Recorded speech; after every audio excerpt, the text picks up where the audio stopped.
નમસ્કાર students. Capacitance of a capacitor partially field with dielectric એટલે એક એવું કેપેસિટર છે જેની બે પ્લેટ વચ્ચે પૂરેપૂરું નહીં પણ અમુક ભાગ અંશતઃ અવાહકથી ભરેલો છે, એટલે કે અવાહક ચોસલું અંદર રાખેલું છે. બરાબર. દાખલા તરીકે આપણી પાસે જે કેપેસિટર છે એ કેપેસિટરની બે પ્લેટ જેનું ક્ષેત્રફળ એ જેટલું છે અને બે પ્લેટ વચ્ચેનું ડિસ્ટન્સ ડી જેટલું છે. આ બે પ્લેટ વચ્ચેના વિસ્તારમાં હું એક ડાઇલેક્ટ્રિક ચોસલું મૂકું છું અને આ ડાઇલેક્ટ્રિક ચોસલું એવું છે કે જેનો ડાઇલેક્ટ્રિક કોન્સ્ટન્ટ કે છે. ડાઇલેક્ટ્રિક કોન્સ્ટન્ટ કે છે. ઓકે.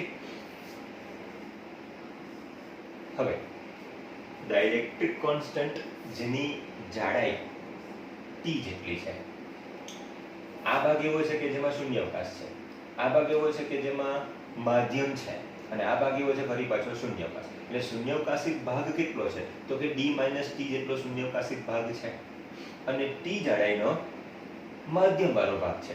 માધ્યમની પરમિટિવિટી એપ્સિલોન, શૂન્યાવકાશની પરમિટિવિટી એપ્સિલોન 0. હવે એવો સંબંધ આપણે શીખ્યા છે એપ્સિલોન અપોન એપ્સિલોન 0 બરાબર k. તો એપ્સિલોન એપ્સિલોન 0 ઇન્ટુ k. તો આના માટે જે પરમિટિવિટી છે એ એપ્સિલોન 0 ઇન્ટુ k બરાબર બનશે. માનો કે કોઈ ક્ષણે આપેલ કેપેસિટરની પ્લેટ પર q જેટલો ચાર્જ છે, એટલે એક પ્લેટ પર પોઝિટિવ q અને બીજી પ્લેટ પર નેગેટિવ. આમ આ પ્લેટ ધન પોટેન્શિયલ વાળી અને આ પ્લેટ નેગેટિવ પોટેન્શિયલ વાળી, એટલે કે એના પર ઋણ વીજભાર છે. ધનથી ઋણ તરફનું વિદ્યુત ક્ષેત્ર રચાશે અને એ વિદ્યુત ક્ષેત્ર જો વિચારીએ તો શૂન્યાવકાશમાં E0 જેટલું હશે, જ્યારે માધ્યમમાં એ વિદ્યુત ક્ષેત્ર E જેટલું હશે. E અને E0 વચ્ચે સંબંધ છે અને એ આપણે અગાઉના ટોપિકમાં જોયું કે E એ E0/k બરાબર થશે. જો માધ્યમનો ડાઇલેક્ટ્રિક કોન્સ્ટન્ટ k હોય તો વિદ્યુત ક્ષેત્ર શૂન્યાવકાશમાં હોય એના કરતા k માં ભાગનું થશે. તો E બરાબર E0/k. હવે માની લો કે કેપેસિટરના બે છેડા વચ્ચે પોટેન્શિયલ ડિફરન્સ મેં V જેટલો લાગુ પાડ્યો છે.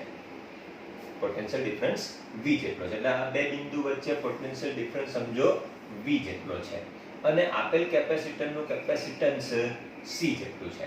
જો કેપેસિટર પર ચાર્જ Q હોય તો કેપેસિટન્સની વ્યાખ્યા અનુસાર C બરાબર Q/V, જ્યાં V બે પ્લેટ વચ્ચે પોટેન્શિયલ ડિફરન્સ. હવે તમે જુઓ તો જે બે પ્લેટ વચ્ચે પોટેન્શિયલ ડિફરન્સ શોધવાનો છે એ બે પ્લેટ વચ્ચે વિદ્યુત ક્ષેત્ર ઉત્પન્ન થયેલું છે પણ એ અલગ અલગ પ્રકારના વિસ્તારમાં અલગ અલગ છે. જેમ કે શૂન્યાવકાશમાં E0 જેટલું છે અને માધ્યમમાં E જેટલું છે, સરખું નથી. ઓકે. તો સ્વાભાવિક છે કે જો પોટેન્શિયલ જુદું હોય તો જો ઇલેક્ટ્રિક ફિલ્ડ જુદું હોય તો આપેલ બે બિંદુ વચ્ચે પોટેન્શિયલ ડિફરન્સ પણ જુદું હોઈ શકે, કેમ કે E બરાબર V/x કે V/L એવું ઇક્વેશન છે.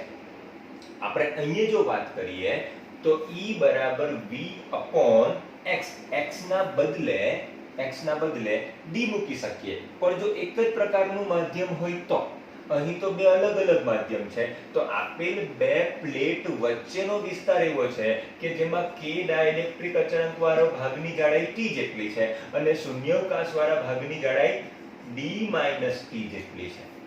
તો આપણી પાસે બે વિસ્તાર છે, એક t વાળો વિસ્તાર, t પહોળાઈનો, અને બીજો d - t વાળો. d - t વાળો જે વિસ્તાર છે એમાં ઇલેક્ટ્રિક ફિલ્ડ E0 છે અને એ E0 બરાબર જો મારે લખવું હોય તો V1/d - t. માટે V1 E0 × d - t. એટલે આ થઈ ગયું V1. V1 એટલે t સિવાયનો જે ભાગ છે એમાં ઉત્પન્ન થતું પોટેન્શિયલ ડિફરન્સ. ઓકે. એ જ પ્રમાણે E V2 આ બે વચ્ચેનું પોટેન્શિયલ, આ બે વચ્ચેનું વિદ્યુત ક્ષેત્ર લખું છું તો E આ બે વચ્ચે પોટેન્શિયલ ડિફરન્સ જો V2 હોય તો E V2/t થશે. માટે V2 બરાબર E × t થશે. હવે આ જે પોટેન્શિયલ ડિફરન્સ ની વાત કરીએ તો આ બે વચ્ચેનો છે. આ બે વચ્ચેનો પોટેન્શિયલ ડિફરન્સ બરાબર આનું પોટેન્શિયલ ડિફરન્સ વત્તા આનું પોટેન્શિયલ ડિફરન્સ, એટલે કે V V1 V2. V1 E naught d minus t plus V2 એટલે E into t. હવે આપણને ખબર છે કે E બરાબર તો E naught upon k છે, તો હું લખી દઉં છું અહીંયા E naught into d minus t plus E naught upon k into t બરાબર. જો હું E naught ને કોમન કાઢું તો d minus t plus t upon k લખાશે. આટલું V થયું. હવે કેપેસિટરનું કેપેસિટન્સ C બરાબર Q by V છે, જ્યાં V બરાબર આ લખવાનું E naught into d minus t plus t upon k. d naught E minus t upon d minus t plus t upon k. Okay, આ થયું C. હવે એ જે C છે આ એને હવે E naught ના સ્વરૂપમાં કંઈક થોડો સુધારો વધારો કરીને આપણે લખીએ.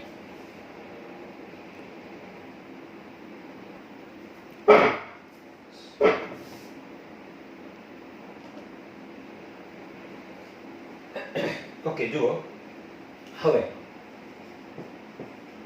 E naught is equal to sigma upon epsilon 0, જ્યાં E naught બે પ્લેટ વચ્ચે શૂન્યાવકાશમાં વિદ્યુત ક્ષેત્રની તીવ્રતા, અને શૂન્યાવકાશમાં વિદ્યુત ક્ષેત્રની તીવ્રતા E naught બરાબર સિગ્મા upon epsilon 0 કેપેસિટરની બે પ્લેટ વચ્ચે, જ્યાં સિગ્મા બરાબર Q upon A છે into epsilon 0.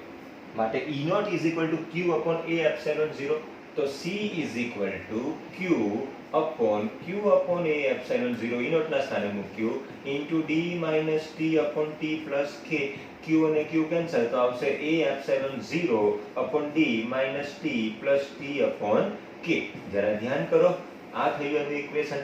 પણ જો ખાલી શૂન્યાવકાશ હોય તો આપણને ખબર છે કે C naught is equal to epsilon 0 A upon d છે. તો એ તો થયું એ જ ને, epsilon 0 A upon d, પણ d ના બદલે લખવાનું છે d minus t plus t upon k. આટલો ફરક પડે છે જો ડાઇલેક્ટ્રિક ચોસલું વચ્ચે મૂકવામાં આવે તો. epsilon 0 A upon d minus t plus t upon k. d એટલે બે પ્લેટ વચ્ચેનું અંતર, t એટલે અંદર મૂકેલા ડાઇલેક્ટ્રિક પદાર્થની પહોળાઈ, અને k ડાઇલેક્ટ્રિક કોન્સ્ટન્ટ. ઓકે, આ થયું આપેલ ચોસલાને મૂક્યા બાદ કેપેસિટરનું કેપેસિટન્સ. ઓકે, હવે કેટલાક કેસની આપણે ચર્ચા કરવાની છે.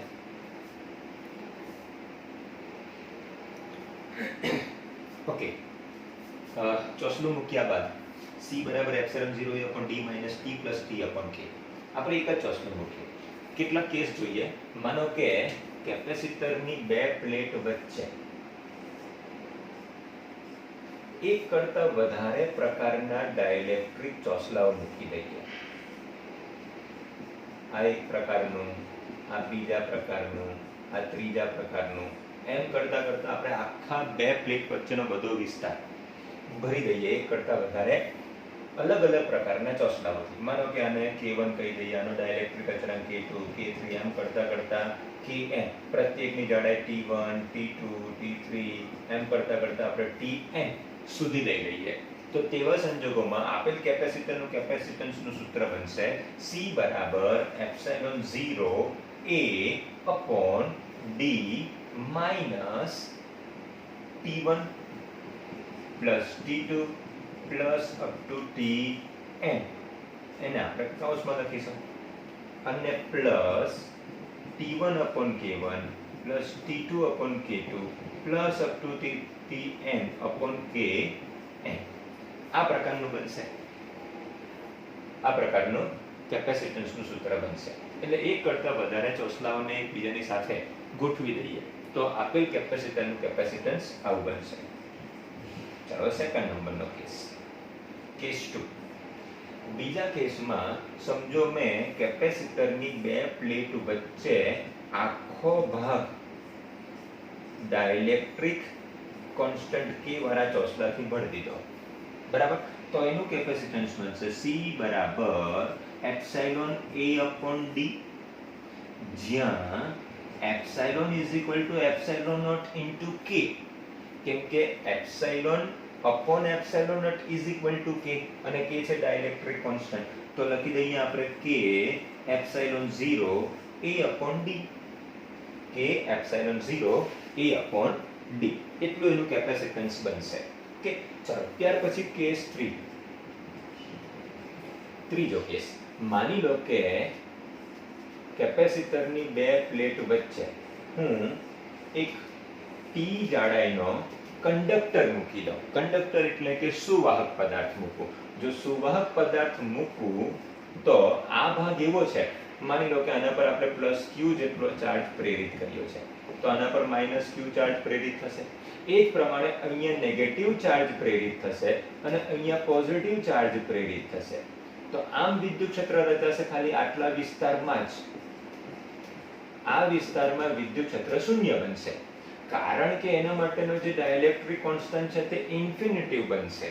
બરાબર, જો ડાઇલેક્ટ્રિક કોન્સ્ટન્ટ ઇન્ફિનિટિવ બનતો હોય તો આપેલ કેપેસિટરનું કેપેસિટન્સ C બરાબર, ઇક્વેશન તો આ જ લાગુ પાડીશું, epsilon 0 a upon d minus t plus t upon infinity, કે બરાબર ઇન્ફિનિટિવ છે, તો બનશે equation epsilon 0 a upon d minus t. આટલો ભાગ જ એવો છે કે જે કોઈ પ્રકારનું વિદ્યુત ક્ષેત્ર ધરાવતો નથી. જાણે કે આ ચોસલાને હું એક તરફ મૂકી દઉં, માની લો કે ચોસલાને હું એક તરફ ખસેડી દઉં, તો બે પ્લેટ વચ્ચે આ ભાગ જ આખી એક પ્લેટ બની જશે. તો હવે ખાલી પ્લેટ આટલી જ રહી, આ જ, અને એનું ડિસ્ટન્સ કેટલું છે, d - t જેટલું. તો સીધું epsilon 0 a upon d - t. કેમ કે આ તો સુવાહક છે ને, અવાહક થોડો છે.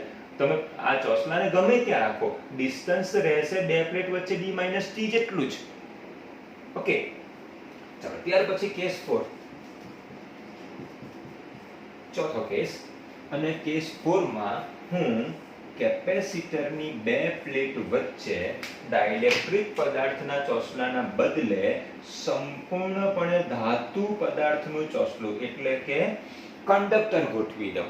એટલે બંને પ્લેટ એકબીજાની સાપેક્ષે વિદ્યુતીય સંપર્કમાં આવી ગઈ, તો અંદરના વિસ્તારમાં વિદ્યુત ક્ષેત્ર 0 બની જશે.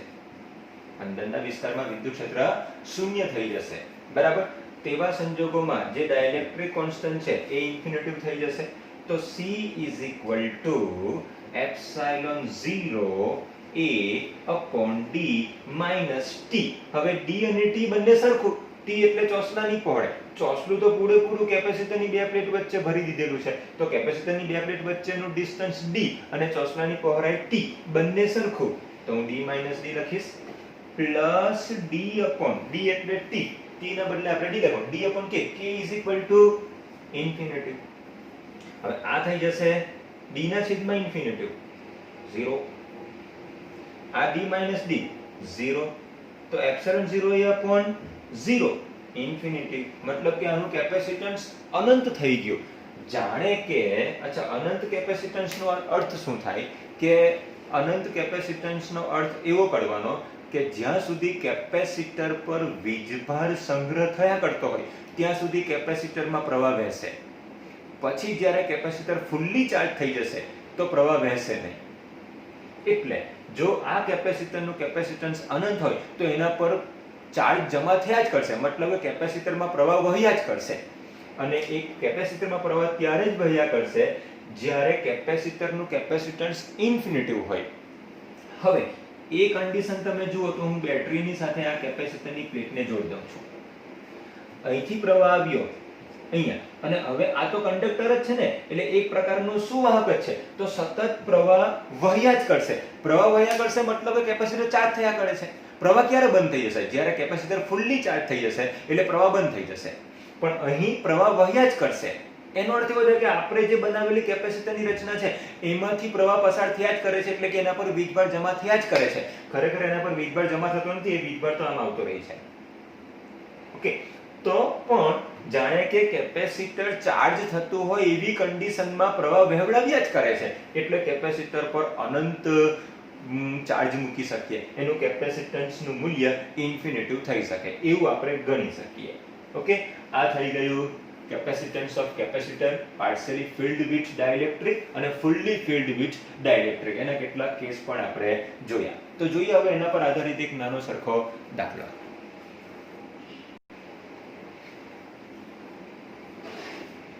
ઓકે, એક કેપેસિટર આપેલું છે અને એ કેપેસિટરની બે પ્લેટ વચ્ચેનું ડિસ્ટન્સ d જેટલું છે. પ્લેટનું ક્ષેત્રફળ a જેટલું છે. જો પ્લેટનું ક્ષેત્રફળ a જેટલું હોય તો આટલી પ્લેટનું ક્ષેત્રફળ a/2 બનશે, આનું ક્ષેત્રફળ પણ a/2 બનશે. ઓકે, બે પ્લેટ વચ્ચેનું ડિસ્ટન્સ d છે અને એક ચોસલું જેની પહોળાઈ d/2 જેટલી છે, બીજા ચોસલાની પહોળાઈ d/2 જેટલી જ છે, પણ એવા બે ચોસલા અંદર એક સાથે મૂકેલા છે. એટલે કેપેસિટરની બે પ્લેટ વચ્ચે આવા ત્રણ અલગ અલગ ડાઇલેક્ટ્રિક કોન્સ્ટન્ટ વાળા ચોસલાઓ ગોઠવેલા છે. એક ચોસલું જેની લંબાઈ I જેટલી છે, જેનું ક્ષેત્રફળ a જેટલું બનશે અને એની પહોળાઈ d/2 જેટલી બનશે.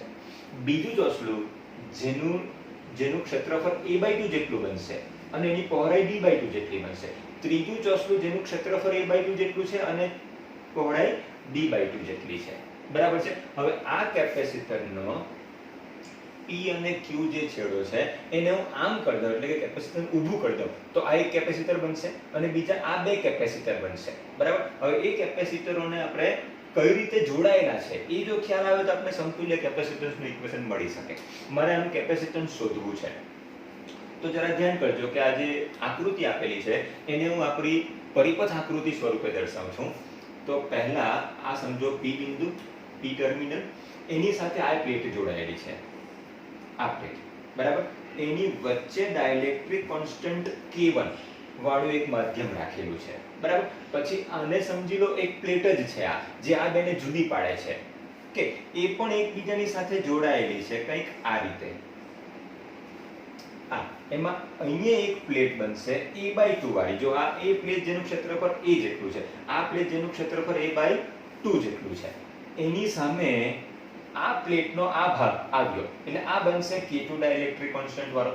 અને બીજી આ બાજુના ભાગની પ્લેટ જેનું ક્ષેત્રફળ a/2 જેટલું છે, એની સામે પાછો આ ભાગ આવશે, એનું ડાઇલેક્ટ્રિક કોન્સ્ટન્ટ K3 વાળું છે અને આ બંને પ્લેટ જોડાયેલી છે એટલે કે આ એક જ પ્લેટ છે જેને બે ભાગમાં વહેંચેલી છે. ઓકે, આ થઈ જશે આપણું Q બિંદુ. હવે તમે જુઓ તો આપણે જે તંત્ર રચના આપેલી છે એ રચનામાં ત્રણ કેપેસિટર બને છે અને ત્રણેય કેપેસિટર આ રીતે જોડાયેલા છે. આ એક, આ અને આ બંને એકબીજાની સાથે પેરેલલ, એની સાથે આ શ્રેણી, આ બે પેરેલલ, એની સાથે આ શ્રેણી. આ પ્રકારનું જોડાણ થયેલું છે. ચલો, જ્યાં પહેલું કેપેસિટર જેનું કેપેસિટન્સ C1 છે, આનું કેપેસિટન્સ C2 છે અને આનું કેપેસિટન્સ C3 છે. તમે જુઓ તો આ સમજી લો કે આ બિંદુ R છે. તો R અને Q વચ્ચે C1 અને C2 બે પેરેલલ છે. એટલે જો R અને Q વચ્ચે સમતુલ્ય કેપેસિટન્સ શોધવું હોય તો સમાંતર જોડાણનું સૂત્ર C = C1 + C2. તો અહીં મારે લખવાનું C2 + C3. ઓકે, અને એ જ પ્રમાણે CPQ જો મને જોઈતું હોય, એટલે કે આ બે વચ્ચેનું સમતુલ્ય કેપેસિટન્સ જોઈતું હોય, તો CRQ એની સાથે C1 શ્રેણીમાં છે અને શ્રેણીમાં હોય તો C1 CRQ / C1 + CRQ આવું બનશે. હવે બધા જ કેપેસિટરના કેપેસિટન્સો કેટલા એ મારે લખવાના છે. ચાલો, જ્યાં C1 = એપ્સિલોન 0 A/d ઇક્વેશન આવશે, પણ એપ્સિલોન 0 લખાશે નહીં કેમ કે શૂન્યાવકાશ નથી, વચ્ચે માધ્યમ છે, તો હું ત્યાં લખીશ k એપ્સિલોન 0. કેમ કે હું લખીશ ત્યાં એપ્સિલોન અને એપ્સિલોન = એપ્સિલોન 0 * k. એપ્સિલોન 0 જો c નું ઇક્વેશન c = એપ્સિલોન 0 A/d, પણ એપ્સિલોન 0 લખાશે નહીં, હું લખીશ એપ્સિલોન. એપ્સિલોન એટલે માધ્યમની પરમિટિવિટી, માધ્યમની પરમિટિવિટી એટલે એપ્સિલોન નોટ * k, કેમ કે માધ્યમનો ડાઇલેક્ટ્રિક કોન્સ્ટન્ટ K1 છે, તો અહીં લખી દઈશ K1.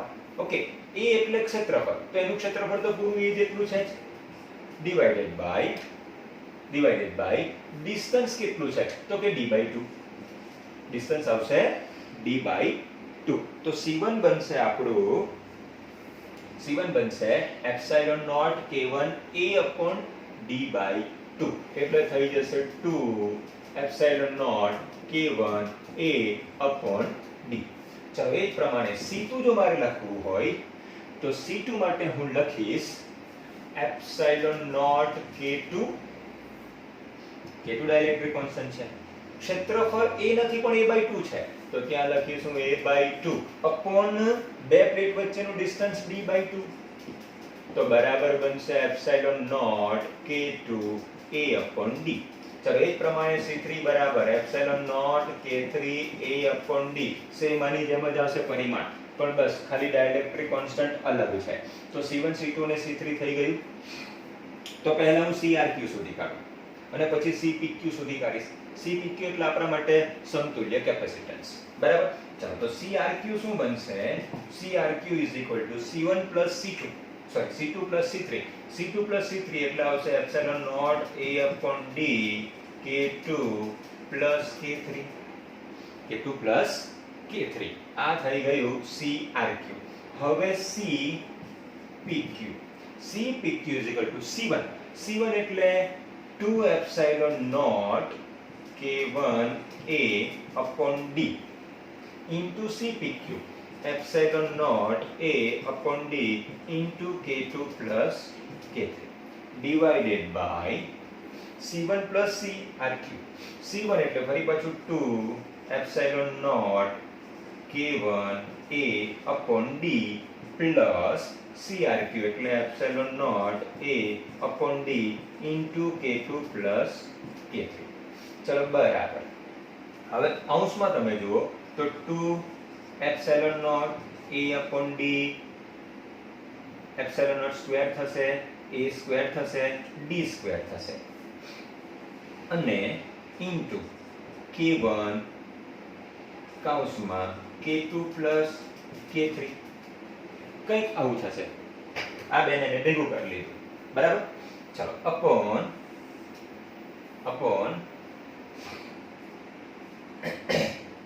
આમાંથી હું કોમન લઈ લઉં છું એપ્સિલોન નોટ A/D એને હું કોમન લઈ લઉં છું તો અંદર બચશે 2K1 plus K2 K3 2K1 K2 K3. હવે તમે જુઓ તો એક એપ્સિલોન નોટ A અને D કેન્સલ થશે. તો રહી ગયું આપણી પાસે CPQ is equal to 2 epsilon not A/D ઉપર રહી ગયું K1 into K2 K3 divided by 2K1 K2 K3 2K1 K2 K3. બરાબર. આ થઈ ગયું સમતુલ્ય કેપેસિટન્સનું સૂત્ર. બરાબર. ડાઇલેક્ટ્રિક કોન્સ્ટન્ટના ચોસલાઓ આમ જેમ તેમ ગોઠવીને બનાવેલા કેપેસિટરના કેપેસિટન્સનું સૂત્ર સરળતાથી આપણે આ મેળવી શકીએ. આમ કોઈ પણ રીતે આની અંદર ગોઠવેલા ચોસલા હશે એનું તમે આ પ્રકારે સમતુલ્ય કેપેસિટન્સનું સૂત્ર મેળવી શકશો. બરાબર.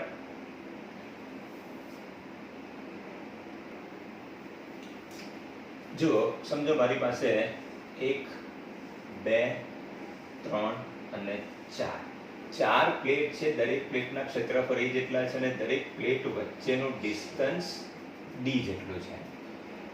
ઓકે. આ પહેલા ક્રમની પ્લેટ, બીજી, ત્રીજી અને ચોથી. દરેક પ્લેટ ધાતુની બનેલી છે. બરાબર. જો હું આ બે પ્લેટને પહેલી અને ચોથીને ભેગી કરીને એક ટર્મિનલ બનાવી દઉં અને બીજી અને ત્રીજીને ભેગી કરીને બીજો એક ટર્મિનલ બનાવું. બરાબર. તો અહીં A અને B વચ્ચે સમતુલ્ય કેપેસિટન્સ કેટલું બનશે? તો પહેલા નક્કી કરવાનું કે કેટલા કેપેસિટર બને છે આમાં. બરાબર. કયા કયા કેપેસિટર બનશે? તો કે પહેલી પ્લેટ અને બીજી પ્લેટ કેપેસિટર બનાવી શકશે? હા. એકબીજાની સામે ગોઠવે. શું બીજી અને ત્રીજી બનાવી શકશે? બીજી અને ત્રીજી નહીં બનાવશે એટલા માટે કે બીજી અને ત્રીજી એકબીજાની સાથે સીધી જોડાઈ ગયેલી છે. તમે આને આમ જોડો એના કરતા અહીંયા જોડીને બી બહાર કાઢી શકો. બરાબર. ઓકે. ત્રીજી અને ચોથી એક કેપેસિટર બનાવી શકશે કેમ કે બંને પ્લેટ અલગ અલગ ટર્મિનલ સાથે જોડાયેલી છે. આ બંને પ્લેટ તો એક જ ટર્મિનલ સાથે જોડાયેલી છે. કે તો કેપેસિટર કેટલા બને છે આમાં? 1 અને 2. હવે એ કેપેસિટર જોડાયેલા કેવી રીતે છે? તો જુઓ આ A ટર્મિનલ આપણું A ની સાથે જોડાયેલી છે પહેલી પ્લેટ. આ અને એની સાથે જોડાયેલી છે ચોથા ક્રમની પ્લેટ. હવે પહેલી બીજાની સાથે એક કેપેસિટર બનાવે છે તો આ બીજી થઈ ગઈ, અને ચોથી ત્રીજા સાથે એક કેપેસિટર બનાવે તો આ ત્રીજી થઈ ગઈ. હવે તમે જુઓ તો બીજી અને ત્રીજી એકબીજાની સાથે જોડાયેલી છે અને આ બને છે બી ટર્મિનલ. તો જુઓ એ પ્લેટનું ક્ષેત્રફળ, ડી બે વચ્ચેનું અંતર, અને સમજી લો વચ્ચે શૂન્ય અવકાશ છે તો એપ્સિલોન નોટ આવશે. તો પહેલું જે કેપેસિટર બન્યું પહેલી અને બીજી પ્લેટથી એને C1 કહી દો, બીજા કેપેસિટરને C2 કહી દો. તો C1 = એપ્સિલોન 0 A/D અને C2 = એપ્સિલોન 0 A/D. બધે જ A અને D સરખું છે. હવે બંને જોડાયેલા છે એકબીજાની સાથે સમાંતરમાં. સમાંતરના સમતુલ્ય કેપેસિટન્સનું સૂત્ર C = C1 + C2. તો આવશે 2 ટાઈમ્સ એપ્સિલોન 0 A/D. બસ આ થઈ ગયું એનું સમતુલ્ય capacitance, 2 times epsilon 0 A/D. Okay.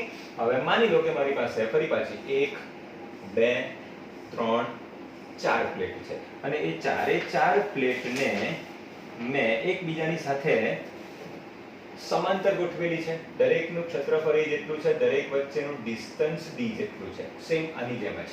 પણ હવે જોડાણ હું અલગ અલગ કરું છું. સમજો આ બે પ્લેટને હું એકબીજાની સાથે જોડી દઉં છું અને એક ટર્મિનલ બનાવું છું A. પછી આ બે પ્લેટને એકબીજાની સાથે જોડું અને હું ટર્મિનલ બનાવું છું B. હવે કેટલા કેપેસિટર બનશે અને તેનું સમતુલ્ય કેપેસિટન્સ શું થશે? સમજી લો કે શૂન્ય અવકાશ જ છે એટલે પરમિટિવિટી એપ્સિલોન નોટ જ આવશે. કે ચાલો હવે તમે જુઓ તો પહેલી પ્લેટ અને બીજી પ્લેટ કેપેસિટર બનાવશે, કેમ કે બંને અલગ અલગ ટર્મિનલ સાથે જોડાયેલી છે અને એકબીજાને પેરેલલ છે એટલે બનાવશે. બીજી અને ત્રીજી પ્લેટ કેપેસિટર બનાવશે? હા બનાવશે, કેમ કે એક બીજી B સાથે છે અને ત્રીજી A સાથે છે. શું ત્રીજી અને ચોથી પ્લેટ કેપેસિટર બનાવશે? હા એ બી બનાવશે, કેમ કે ત્રીજી A સાથે છે અને ચોથી B સાથે છે. ઓકે. તો હવે 1 2 અને 3 કેપેસિટર બન્યા. 3 કેપેસિટરનું જોડાણ કેવી રીતે થયેલા છે? જો આ પ્રકારનું જોડાણ મને ખ્યાલ આવી જાય તો હું ગણી શકું સરળતાથી. તો જોઈએ આ તંત્ર કેવા પ્રકારનું જોડાણ આપે છે. તો પહેલા મારે દોડ દેવાનો એ ટર્મિનલની સાથે જોડાયેલી છે પહેલી પ્લેટ. પહેલા પ્લેટની સાથે બનાવે છે બીજી પ્લેટ એક કેપેસિટર. બસ. હવે બીજી પહેલા સાથે બી કેપેસિટર બનાવે છે અને બીજી ત્રીજા સાથે બી કેપેસિટર બનાવે છે. પહેલી બીજા સાથે બી બનાવે છે અને બીજી ત્રીજા સાથે બી બનાવે છે. તો બસ હવે બીજી પહેલા સાથે અને બીજી ત્રીજા સાથે બનાવે છે. તો બીજી જે છે એ બીજીને મારે આમ બે દોરવી પડશે. બે. કેમ કે તે ત્રીજા સાથે બી બનાવે છે અને પહેલા સાથે બી બનાવે છે. તો આ બીજી થઈ ગઈ. સમજો હું અહીંયા ત્રીજી દોરી દઉં આમ. બરાબર?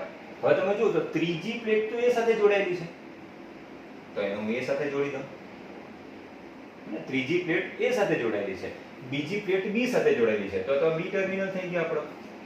ઓકે. હવે ત્રીજી ચોથા સાથે બી બનાવે છે તો ત્રીજી અહીંયા છે, ત્રીજી અહીંયા છે અને એ ત્રીજી પ્લેટને હું આમ અલગથી દોરી દઉં છું પાછો. આ ત્રીજી પ્લેટ કહેવાય. આ બંને એકબીજા સાથે જોડાયેલી છે મતલબ એક જ પ્લેટ છે. તો ત્રીજીને મેં આમ જોડી દીધી. અચ્છા, ત્રીજી A સાથે જોડાયેલી છે ને? હા, ત્રીજીને આમ જોડ. હવે અહીંયા ચોથી છે, ત્રીજા સાથે ચોથી બન. ચોથી જોડાયેલી છે B સાથે. તો જુઓ કઈ રીતના બન્યા છે. A ટર્મિનલની સાથે પહેલી પ્લેટ, ત્રીજી પ્લેટ, A ની સાથે પહેલી પ્લેટ, ત્રીજી પ્લેટ, ત્રીજી પાછી બે કેપેસિટર સાથે બનાવે છે એટલે બે પ્લેટ સાથે, ત્રીજી બીજી સાથે ને ત્રીજી ચોથી સાથે, અને બીજી પહેલા સાથે બી બનાવે છે, બીજી પહેલા સાથે, બીજી જોડાયેલી છે B સાથે, ચોથી જોડાયેલી છે B સાથે, તો બીજી અને ચોથી B સાથે, પહેલી ત્રીજી અને ત્રીજી A સાથે. તો બન્યું ને ત્રણે ત્રણ એકબીજાની સાથે સમાંતરમાં. તો સમતુલ્ય કેપેસિટન્સ બનશે C1 + C2 + C3 બરાબર 3 times epsilon not A/D. 3 times epsilon not A/D. આમ તમે 4 લઈ લો, 3 લઈ લો, 5 લઈ લો, 7 લઈ લો, ગમે તેમ એકબીજાની સાથે જોડો અને સમતુલ્ય કેપેસિટન્સનું સૂત્ર મેળવો તો મેળવી શકાશે. ઓકે.